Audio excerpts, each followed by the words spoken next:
feel pretty good about my chances of going one-on-one against anybody in this league, and I don't think that can be stopped, whether it's to score and just be aggressive. And just by me being aggressive, he opens up open shots for everybody else.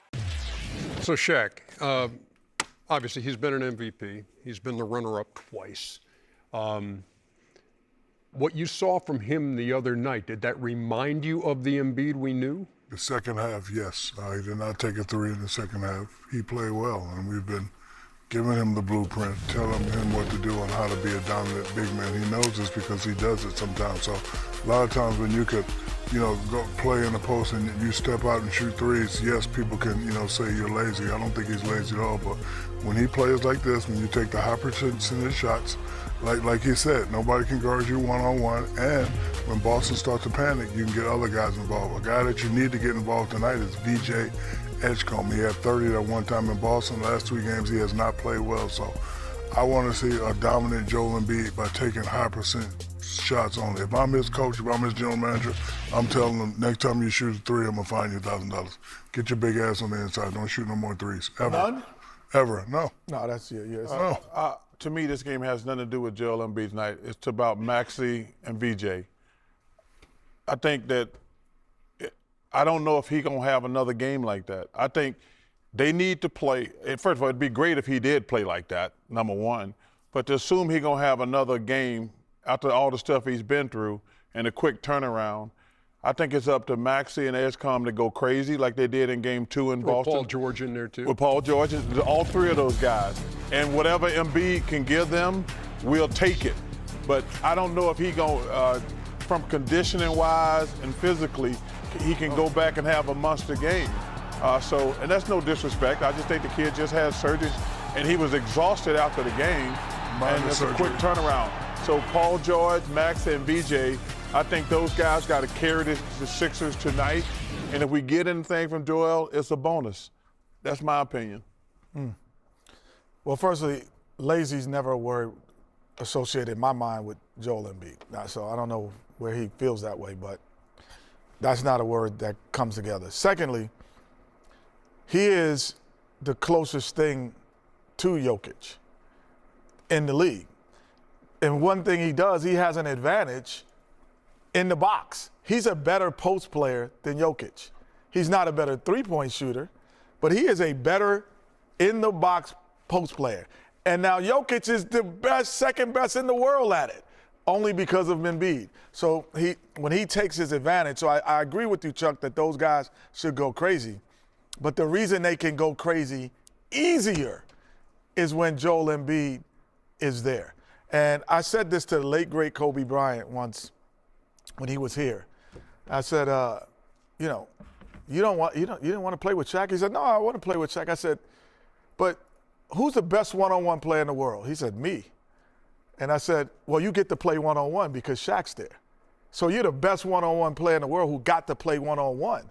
Like Jordan doesn't do that. LeBron at times didn't do that. The best one-on-one player. So now Maxey's a great one-on-one player who gets to play one-on-one when Joel Embiid's on the floor. That's why I said those 3 guys because you see if you're going to have to, if he sticks to his game plan like he should and just stay in the post, because you have. No one's doubling you. Yeah. Right. So Maxey, VJ, Paul George, they're going to get to play one-on-one. So that's why I'm really looking forward to this game. It was all up, it was right there for Boston in Game 5 at home to win the series in 5 and get a little rest. They're up by 13 in that game. They score 11 points in the fourth quarter.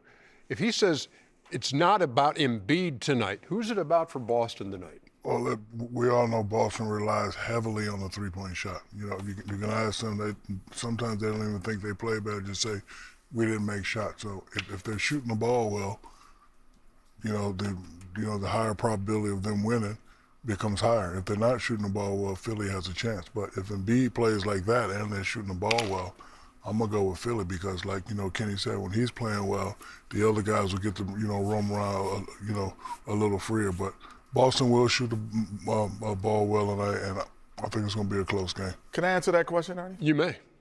I wish you would. Which is, do you know who has to play well? Derek White. Derek White, Pritchard, and Hauser.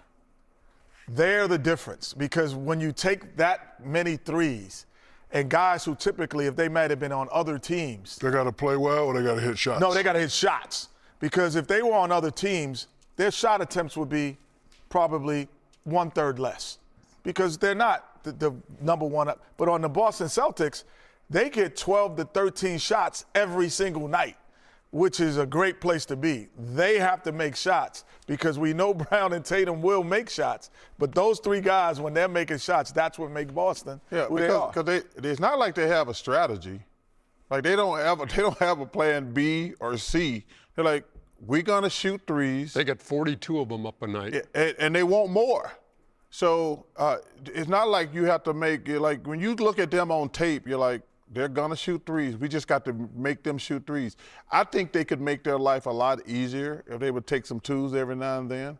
I really do, especially Jalen and Jason, like, because they can go one-on-one. But Kenny's right about those three guys. They're going to get open shots. But, man, if they could make their life so much easier if they took some twos every now and then. Derek White, a 16-point guy during the regular season, and in this series averaging 8, only shooting 21% from deep. He's 7 out of 33. We'll see what Derek White's able to come up with. By going to the basket. In addition to Tatum and Brown tonight. Free CJ. He's free C. We freed him. Probably the last thing he imagined when he was in Washington was, hey, I'll be in a game 6. Oh, Ashley Barbie always tweets us. Hello, Ashley. Ashley doesn't always. Yes, she does. I remember the one. She's a regular. Okay. Is there anybody who's not a regular? Yeah, I'll tell you. I got a Jenna, good-ass memory. Jenna, where you been, Jenna? We need Jenna back. Yeah. No, we don't. Jenna. No. Miss you, Jenna. Well, that was a first half that defied description, wasn't it? The New York Knicks, do not adjust your sets. 83 to 36 at the half of a closeout game. The Hawks in their gym getting embarrassed. It's been tough to watch. Man, live. It's NBA halftime. It's presented by Hyundai.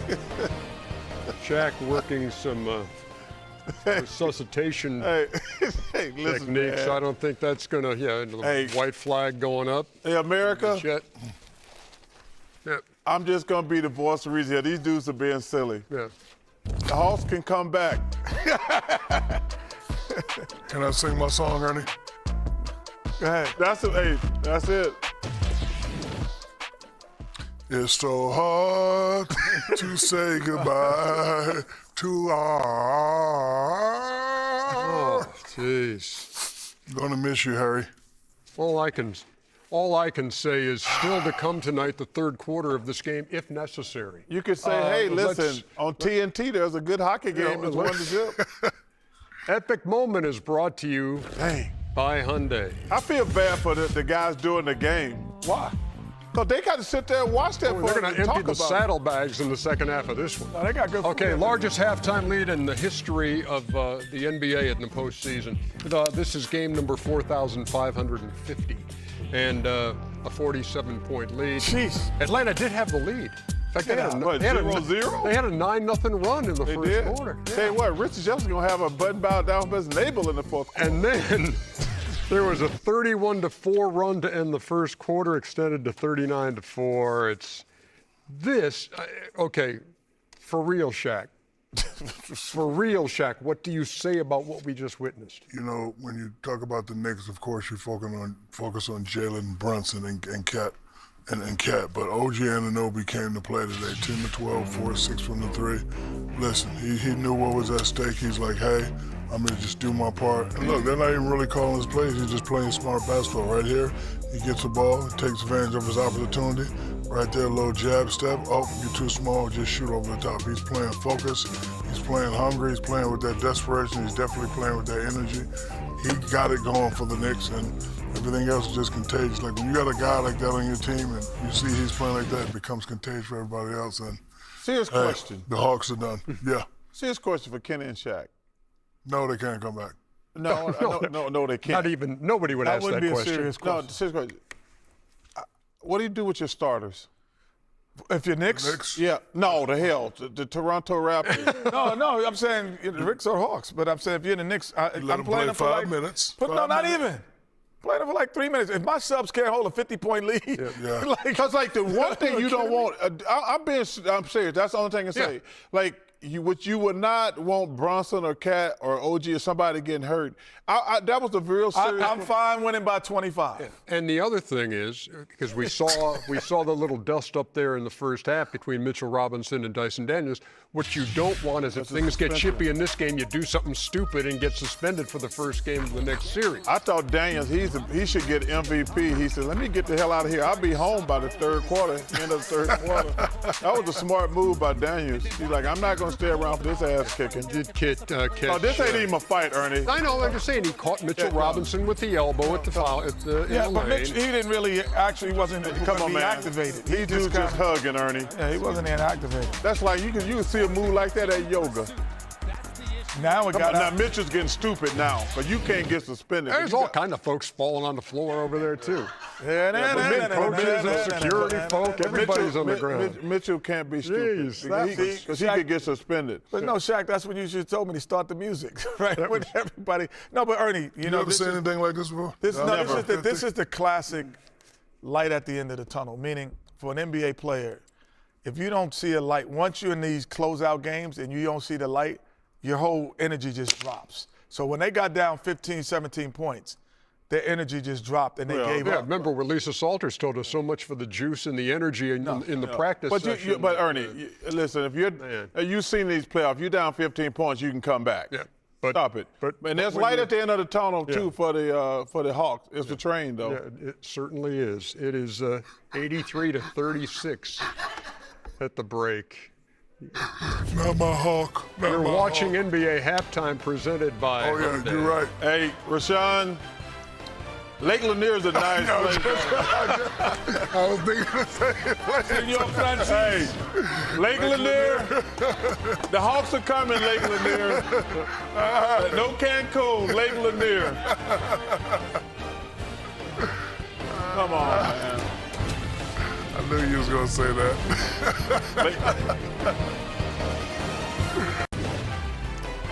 Minnesota's only got 8 guys playing as they try to win the series against Denver. But as long as one of those 8 is Terrence Shannon, woo, you're okay. 57-50 is the Minnesota lead over the Nuggets. As we welcome you to NBA Halftime, presented by Hyundai from Studio J here in Atlanta. Ernie Johnson, Shaquille O'Neal, disposing of his gum. Kenny the Jet Smith and Charles Barkley.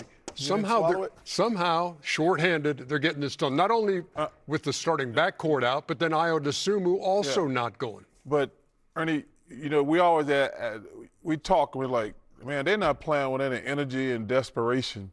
That's energy and desperation. That's what we were saying tonight earlier. Yeah, Yes, like, it is. Yeah, like when we watch those games, we're like, last night, man, the Lakers just think this is a regular game, or some of the teams we've seen. Like when it's the end of the season, if I'm Coach Finch, I'm like, if we lose this game, I'm good. We trying as hard as we can. We give it. Every guy out there is giving maximum effort. I love that. Yeah. Like I say, I don't know if they're gonna win this game, but it won't be because of energy and effort. Now, pregame show, we talked about Denver getting that 20-point game out of Spencer Jones, which was like a surprise. Found money. Yeah, exactly. And we said, who's going to be the Spencer Jones tonight for Minnesota at home? And the answer is Terrence Shannon. Shannon, but you know, when we talk about energy and effort, let's define it. First to the ball, deflections, first to the floor. And if you have those, then you have effort. Oh, nobody's coming today. Nobody's coming today. No one's coming, only when they feel like it. But anyway, here's Cam Johnson right here with the basketball. And he's making the pass here. Jokic is back. Get it back door. Freeze it here. I'm coming over to help. Who's going to get this 50-50 ball? Who's going to get it? Let's see. Now we get down to here. We get on the floor. Shannon, he's getting the 50-50 ball. Get it to the rim. Get downhill. Once I get downhill, boom, see you later. Dunk. Again, coming down here. Can I get down? I didn't do it. I knew it. Oh my God. He gets downhill again. So Shannon has just done a great job. And again, freeze it here. Now, energy and effort. Murray, Jokic, we have to stop. We have to get somewhere right in here because we have to make him make the extra pass. We cannot let him get to the rim, get past Hardaway. He gets past there, and it's dunk city. There is no energy, no effort. First to the floor, first to the ball, deflections. None of that is happening for Denver right now. 57-50 is your score. We take a look at the epic moment presented by Hyundai, and we take a look at who's getting it done and who might be struggling a bit on the Denver side. Cam Johnson hasn't missed. The old Tar Heel, 5 out of 5. He's got 15 in the first half. Tim Hardaway's had 10 off the bench. Jamal Murray, just 3 out of 11. Shaq. Yes, as a star player, when you're facing elimination and your team is down on the road, you must play well. Jamal Murray, 3 out of 11, 6 points. He's definitely going to have to pick it up in the second half if they want to have a chance to win. Listen, shots like that usually fall for him. He's struggling. Like, Minnesota's doing a great job of, making it really tough for him, but he's missing a lot of chippies. But again, Joker with 9 points, Jamal 3 for 11, 6 points. That's definitely not going to get it done against an energetic Minnesota team. However, there's still another half of basketball to play, and we know Jamal is a player that plays well in spurts. So if he can pick it up and the Joker can pick it up, I still like that chances. And if you look at, it's been a perfect, if you're Coach Adelman, you're like, my role guys doing their job. My 2 best players are the guys who aren't doing their job. Joker and Jamal, they're not playing well. So if you got Hardaway and Cam Johnson, they're doing their thing. But your 2 best players, they to me are the 2 that's struggling. Joker did not have a good first half. Jamal did not have a good first half. But man, the energy level coming from them Wolves, man, they made me proud. I said, hey, we might not win this game, but we gonna give it to y'all. Joker, by the way, 2 quick buckets to start the game, but only 9 points at the half, and he is 4 out of 9. Does have 3 rebounds and 6 assists. That definitely was you. Got to run through the tape, brother. Yeah, it was really, really well played, Shaq. It was very impressive. Did he scare you? Yeah, he did. not like he sprinted past you either. Exactly. Just a casual stroll. Mommy.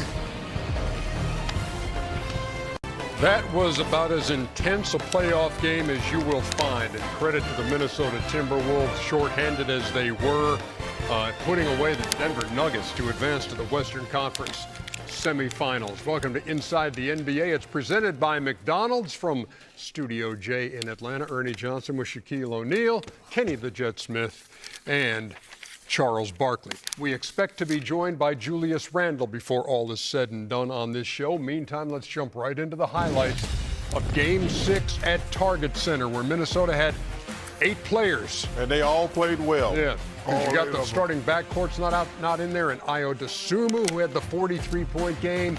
He's got a bad calf. But, man, you talk about some grit by this Minnesota team. Man, they played with tremendous energy, effort. The whole game, too, Chuck. The entire game, Shaq. You're 100% correct.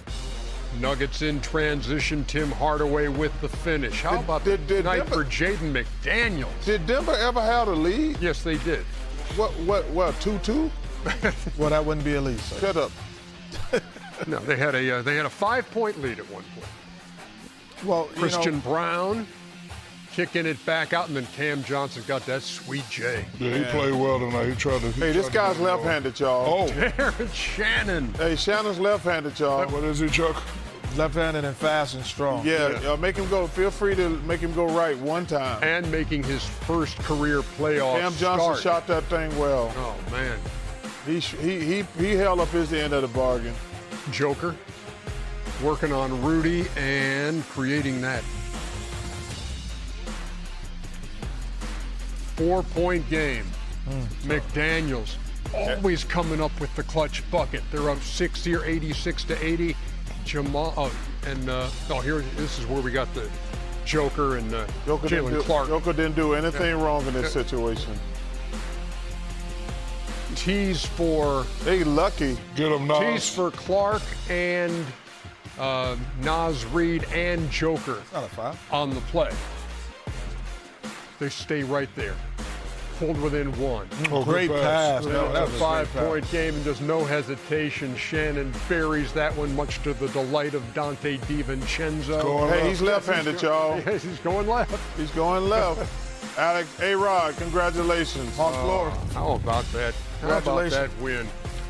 110-98 is your final score. Boy, Minnesota's advantages in that game, 64-40 in the paint, 20-4 second chance points. In the series, they were plus 82 in the paint. Julius, thanks a lot for taking a few minutes with us. Ernie Johnson, Yes, sir. Chuck, and Kenny, and Shaq. Okay, 12 years in the league, and I know you've been to the Western Conference Finals last year, but can you recall a win as satisfying as this one for you? It's definitely satisfying, but I would say for us as a team, we believed that we were going to win. I know a lot of people didn't pick us to win or whatever it is, but our internal belief of as a team was that we had enough to win, and we took a lot of hits this series, but our mental toughness fought through all the challenges. Julius, you got your main man, Jay McDaniels, 13 for 25, 32 points. Does somebody have a conversation with him like, hey, man, we're down 3 guys. Every time you get the ball, I need you to look to score? No, I think Slim. We call him Slim. I think he was ready. We got off the plane after we lost to Denver. We flew the next day, got off the plane, and I went straight to the gym, and he was there already. And then I saw his mindset yesterday, how he was approaching practice just in 5-on-0 drills, and how serious he was taking it. Nobody needed to say anything to him. He was ready for the moment. Julius, number one, congratulations. What did Coach Finch, like guys who hadn't been getting to play and then all of a sudden they're starting, what does he do to give those guys confidence, especially they've never been in this situation before, and you come out and you only got 8 players. Tell me about Coach Finch in this situation. He was great. He he went to the guys before the game, let them know he had the ultimate trust in them, and credit to those guys. They didn't play a lot, at the beginning of the series, but they stayed ready for the moment. And not just for the playoff series, but all throughout the year. They were, putting work in. TJ, he works his butt off, man. If you guys knew how hard he worked. And then, JC, elite ball pressure all series, picking Jamal up, just making things tough for him. So they were ready for whatever it is we needed them to do, and they stepped up to the challenge. Congratulations, Julius. As the playoffs goes on, the teams get better. And now you guys only have right now 8 guys that are active. So what is the adjustment personally that you're making and your team has to make in the next round? Every series is different. Throughout my career, I learned that in the playoffs. Some series call for different things. We're going to enjoy this one tonight. I'm sure, in the next few days, the coaches will give us a great game plan and we'll be ready.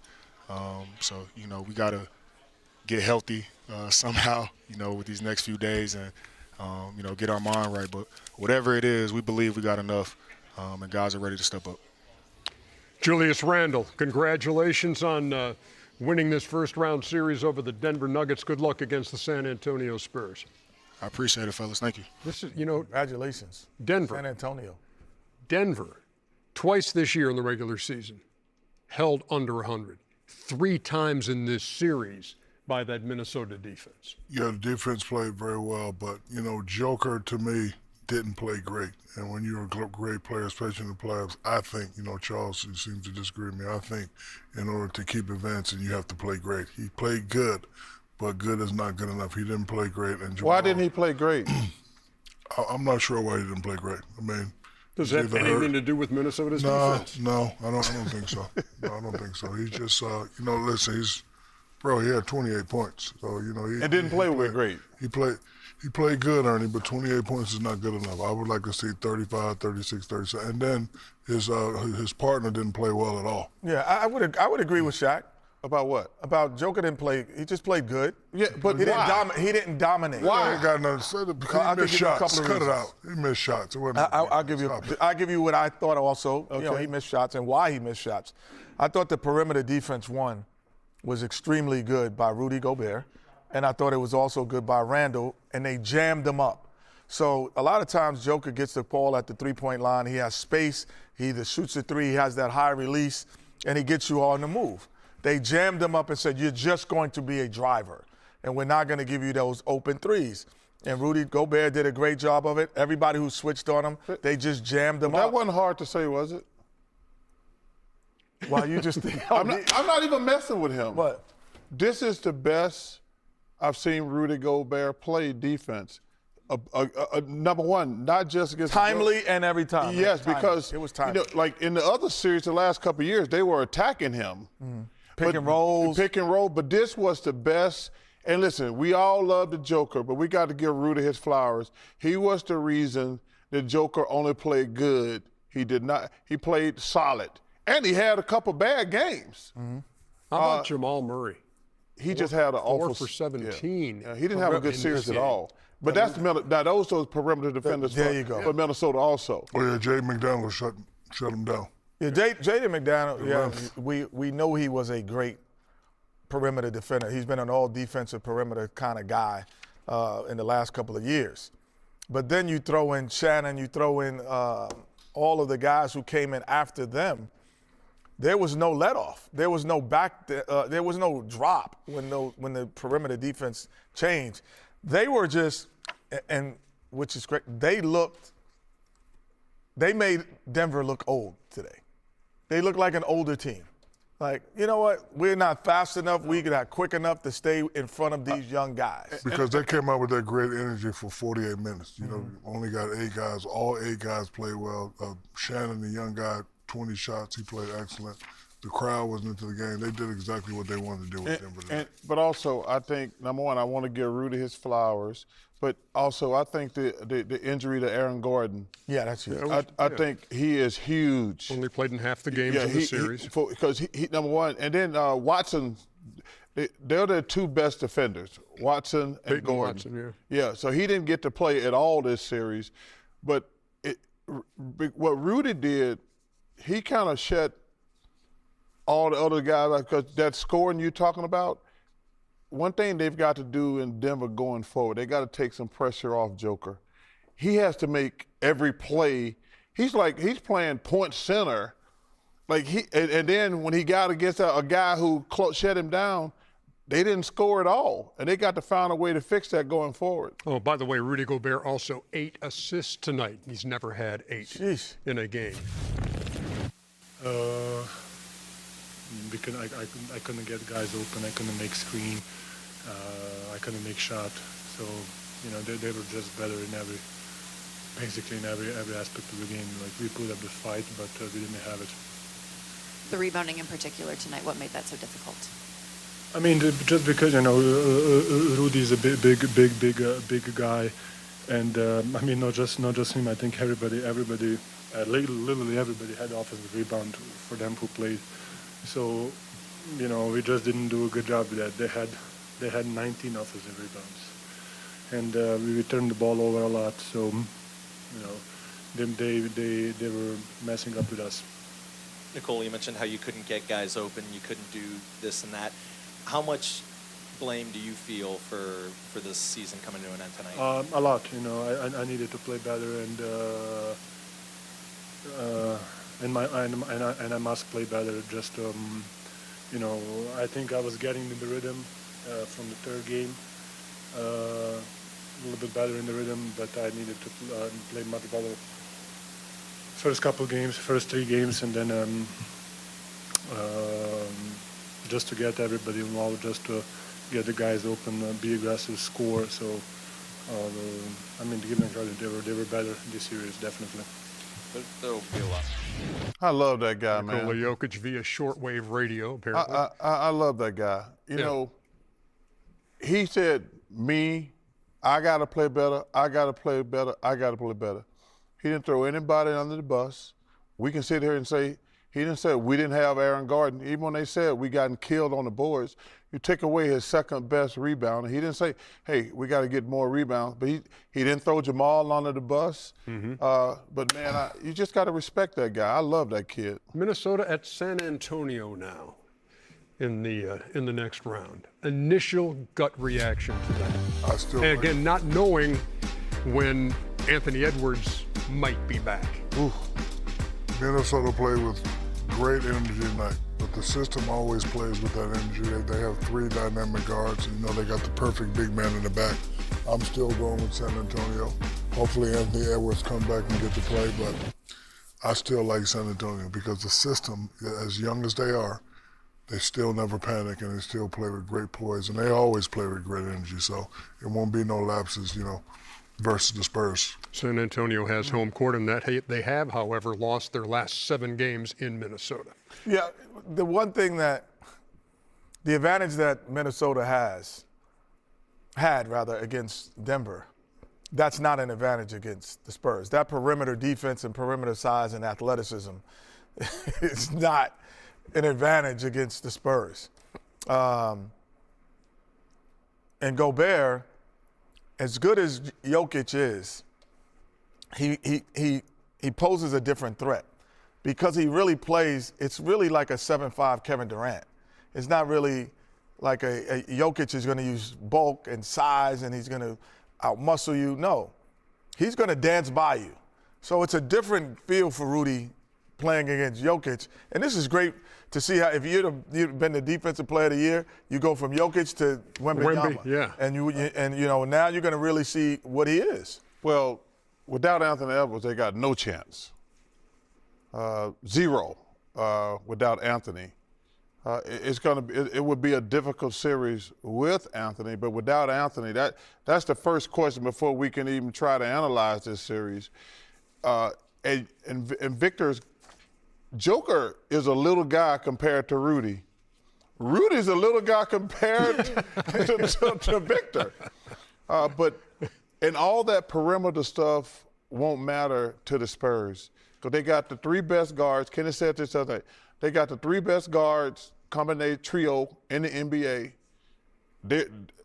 The Spurs really, they're going to be tough to beat. But listen, if Anthony, because Anthony is he's a star, he's a superstar. But if they don't have Anthony, they need DiVincenzo. Now you got the other kid who's hurt. I would assume. So they got probably the most perimeter players other than OKC. Mm-hmm. So without Anthony, they ain't got no chance. But for this night, time to celebrate for the Minnesota Timberwolves as they knock out the Denver Nuggets in 6, 110-98. Are we going to talk about the Your Knicks, final. Hawks, Nick? We'll be talking about that. Yeah, Chuck really didn't attend a single one of his classes while in college because That's that Auburn education, King Artie. Hey, Artie. This ain't the time, Artie. When did they have a lead? 2-2? Yeah, That's that Auburn education.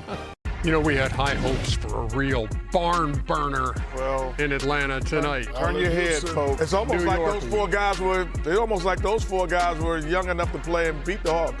Hey, the Hawks jump out 9-5 on them. Okay. And then the rest of that quarter was 31-4 New York. 31-4 New York. They had 7 steals in the first quarter, by the way. They were in trouble. You give up 40 points at home in the first quarter, that's not going to be a good thing. Yeah, it was 40-15 after 1, and the beat goes on in the second period. Well, don't you mean beat down? Oh, Spike going to be unbearable. Oh my gosh. How many texts I got already? Oh, my goodness. Look at that by Mitchell Robinson. You look like I thought Patrick Ewing and John Stephon Marbury. Stephon Marbury was going to come out the stand. It was 60-19 with 7 minutes left in the half. Man, James Dolan sitting there with Steph. He could just chill. Hey, Mikal Bridges had 24. Everybody did, Ernie. Got him feeling good. OG Anunoby had nearly outscored the Atlanta team. In fact, he had at that point 24-22 through 20 minutes in the game. Nice bow. And then Dyson Daniels throws a bow at Mitchell Robinson. Mitchell Robinson, you got to be smarter than this. You got another game to play. He wasn't really. No, it didn't look bad. I don't know. Like right there, he could have left. Right Escalated No, he could have got suspended. Watch out, old man. Watch out. Oh, everybody got on the ground. Watch out, old man. Look at that. 72-22 when they were ejected. Meantime, Jalen Brunson. Wipe me down. It's Lil Boosie. Did Lil Boosie get hurt? I think he was okay. No, I think Well, no, hey, listen, his feelings were hurt. He was pulling for the Hawks. Hawks up. Hawks down 47 at the half. Oh, kill him. 47 at the half, That's a Ernie? record for a playoff. Let's damn sure hope so. Yep. They led by as many as 61. Did the Knicks? Hey, 61. It listen, was 101 to 40 at one Damn. point. I've never been on a team down 61. let me tell you something.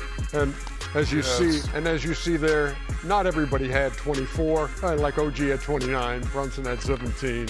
If you couldn't get 20 in this game, you and Nick, I would cut you. That's exactly right. Win that thing by. You can't get 20 against these No, guys. if you can't get 20 out of 140, you should be on the team. You should be on the team, man. 51. How they score 140 and you don't get your 20? Come Kevin? on, It was man. a I'm 51 getting 20. point loss, and I guess Nickeil Alexander-Walker trying to put this one into words. At no point in time at all this season were we that bad, but we were tonight. Doesn't end here. You know, this is something to build on, something to grow from, to grow and learn from. For me, I'm glad that this is my story and something for me that I can embrace. Even though it was a beating, I'm excited for what this means to send me into the summer. Our guys, their connectedness right now is off the charts. And like I said, when you lock in to the detail and you're connected like that with a group that's as talented and versatile as that group, you have a chance to do that. For us to make a statement about who we could be when we're playing, we're clicking on all cylinders. It's great for us to have this kind of tape so that we could look back at it and see when we're playing our best, what are we doing correctly. But like I said, it's about consistency in the playoffs. Among the numbers that you can digest from this beatdown, 47 at the half, 53 after 3. Those are both records. Largest home loss in Atlanta history. Largest playoff loss. Can I say something, Ernie? Yeah. What would you like to say? I want to say this. This was an awful night for the Atlanta Hawks, Coach Snyder, and all the Atlanta Hawks fans. But, man, they had a good season. 10 games over 500, best record in the East after the All-Star break. The best record in the East after all that, but they got a bright future. You know, sometimes I know this is going to be a long night for them, but we got to give them what they accomplished this year. They made the trade and start their rebuild, but give them credit. So, listen, Coach Snyder and the Atlanta Hawks fans, man, y'all got a bright future going forward. And, hey, tonight was just an awful night, but you got a bright future. You had a great season. How's a night like that happen, Shaq?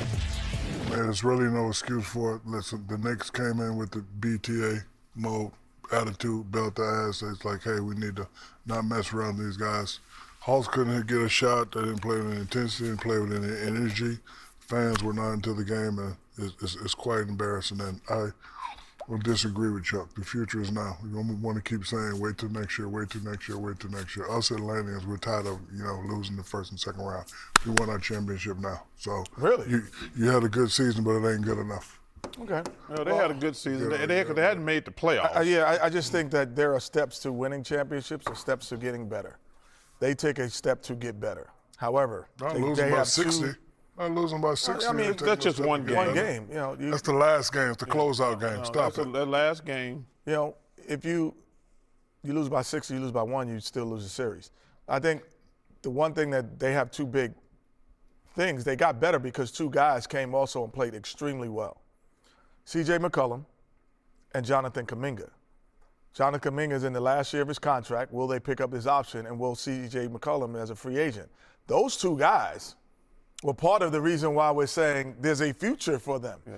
So Nickeil Alexander-Walker, most improved player. So if he walks, CJ walks, or someone, you have to have somebody to fill that void, and that is CJ is a brilliant. They need to re-sign CJ because number one, he's a heck of a player, but they got a bunch of young guys. Yes, and you need some veteran leadership. But it was a good year for the Hawks. I know people live in the moment. Nobody expected them to make the playoffs, especially when they traded Trey and started over. So, but they got a really bright future. But like I say, listen, it was a good year. It was a bad year for the Nuggets. It was an awful year for them losing in the first round. You have to keep things in perspective. The Nuggets losing in the first round, that's an awful year for them.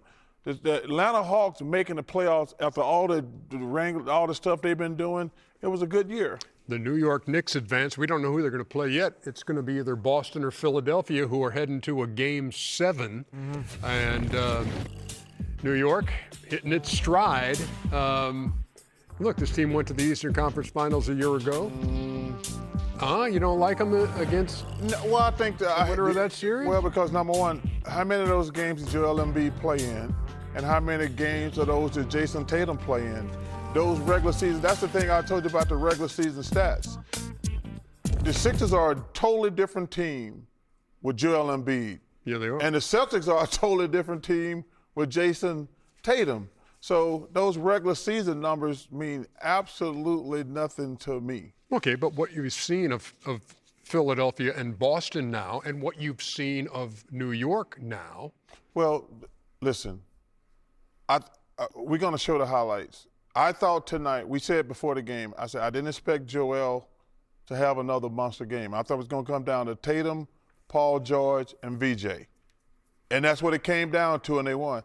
The Celtics, I don't know what they be doing. Well, let's keep it right there, because we can continue this after we look at the highlights, which we're going to do after we take a break here on Inside the NBA. See how I short-circuited that to keep us at least somewhat on time? Yeah. Oh, this was,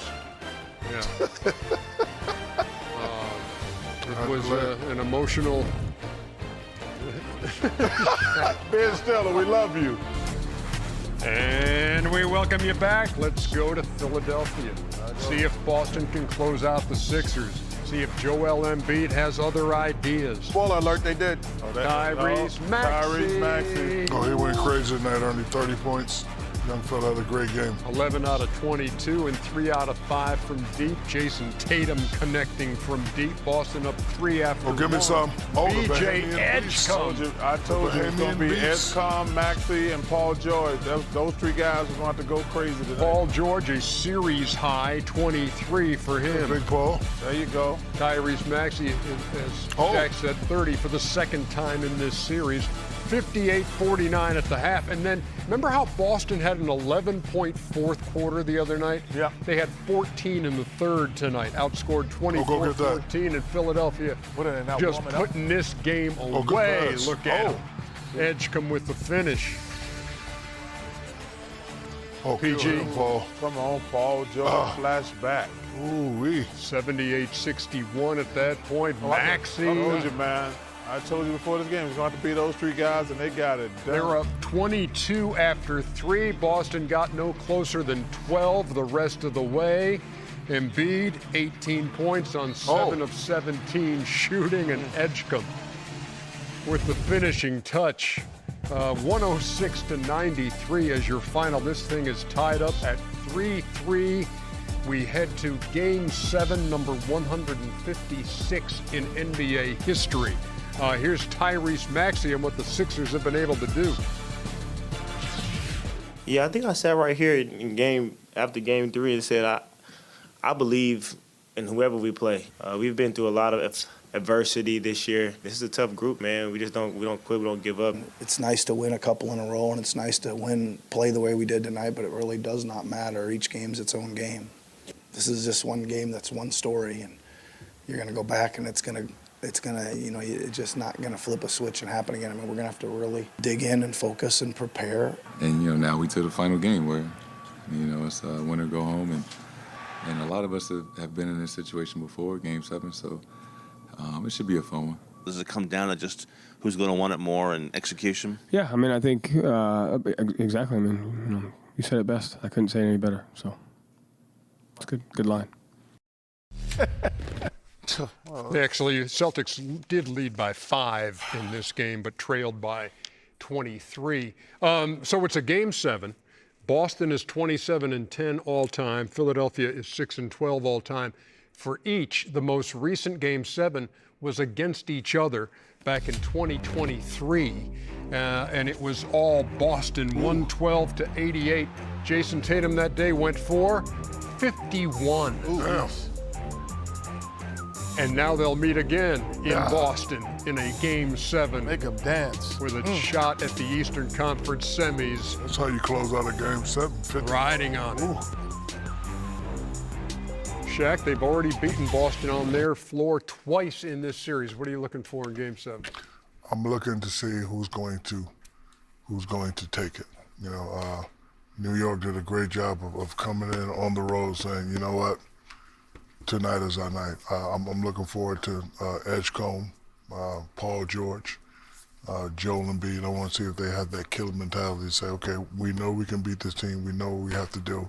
We're going to come in here and take it. Boston's going to play their game. They're going to shoot threes. If they're making threes, you know, crowd's going to be involved, and, you know, they may get a win. But if Philly can come in with that mindset and come in with that energy and come in with that attitude, like, hey, we're going to weather the storm, we're going to play our game, and we're taking this Game 7.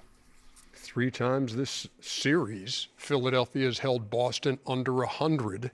And again, 2 wins in their gym. All the pressure's on Boston. Yeah, I mean, 2 wins in their gym. To beat a team 3 times in a 7-game series on the road, that would be astronomical. However, the Boston Celtics have to have some form of rim protection. You know, Kada and Vooch, these guys, they have to protect the rim. Maxey and Edgecombe, they're driving the lane with no regard. And then when Embiid has the ball on the box, he's scoring too easy. So there has to be some form of rim protection if you're the Boston Celtics, which would allow them to get in a little bit of a pace on some missed shots and getting those threes that they like to take in rhythm instead of a half-court defense with hands in their face. Yeah, it's interesting seeing a team this good don't have a plan B whatsoever. It's like, we're going to just keep shooting threes. They go in, we're going to win. We don't make them, we're going to lose. I mean, I've never seen a good team that it's like, guys, okay. What would be their plan B if you were them? You got Tatum and Brown. They're good enough players to get to the basket. You always when you talk to great shooters like a Reggie Miller, somebody like that, or Ray Allen, or Steph Curry, they're like, sometimes you're having a bad night. Go to the basket, get a layup, or get a foul, get a couple free throws, the basket will widen out. Like, those guys are too good of players just to rely on threes. And it's frustrating watching them. Because I always like, yeah, if they go in, it's great. If they don't go in, okay, we just having a bad night. Because, you know, shooting probably the hardest part of basketball, in my opinion. Because you especially contested shots. Just to refresh your memory, Philadelphia 0-18 in series down 3-1. Boston 32-0, leading 3-1. They had a 3-1 lead in this series, and now it comes down to Game 7 at TD Garden on Saturday. It's time for EJ's Meatloaf Saturday Night. Presented by No One. Come on, Ernie. Unsullied by sponsorship since 1989. Hey, here we go. We got a couple of teams knocked out tonight. Yeah. Kenny, where are you going to take us fishing, man? You got to go to Lake Lanier, too. Well, that bad. I'm going to probably with the Hawks. Lake Lanier would be good. Lake Lanier would be good. But we're going to start with I might let them stop by and get some lemon wings. All the lakes. Where are we going in Denver? Denver? Yeah. I don't know the name of the lake that I took him to. Okay, nice memory. I don't remember. I just don't remember the name. Yeah, it was right. Oh, we got Alice English in there. The great Alex English. Fly fishing out there. Hey, there go my boy Rocky. Oh man, I miss you, Rocky. We had the Mad Magazine. Adelman. Adelman looks like Mad Magazine guy. What? He really does. What? Me worry? Yeah. Alfred E. Newman. Yeah. Rocky, I miss you, brother. Yep. You and Rocky. Is that one of Joker's brothers there? Yeah. No, we should have got the bigger brother. Was two. They all that big. is the bigger one. They all big. Yeah, that is the big one. Yeah, they are. That's the big one. Alex English. What's the dude from? Is that somebody from South Park? Yeah. What's his name? That's pretty good, underdog. Randy Mars. Okay. You got it. You saw it. The twisted mind of Alex Hoover is coming up with that's a good way to phrase it. With that fish. Watching it, Sean. Now, isn't it time to go to Lake Lanier? Lake Lanier, man. Look at not really next to Stone Mountain. Go Harry Hawk. Look, they replaced the carving with us on Stone Mountain. Oh, my God. Hey, What a and high there goes honor great that is. Dominique Wilkins. Look at his shirt. What his shirt say? Who's that driving the boat? Magic City. No, we won the fourth quarter. So the Hawks won the fourth quarter. They did, as a matter of fact. Driving the boat, huh? By the way, go Dogs. And go Waffle House, too. Ernie, have you been to Waffle House before 3, 4 in the morning? Oh, yes, I have. I've never been before 3, 4 in the morning. Man, I could go to Waffle House sometimes you anytime, get day or early night. morning, breakfast. Man, I don't eat breakfast. You know that. Okay, well. No, I thought you. No, you do. You eat breakfast I food. thought you were big. Oh, I do my yogurt and and your Grey bagel. Granola. Yeah, whatever.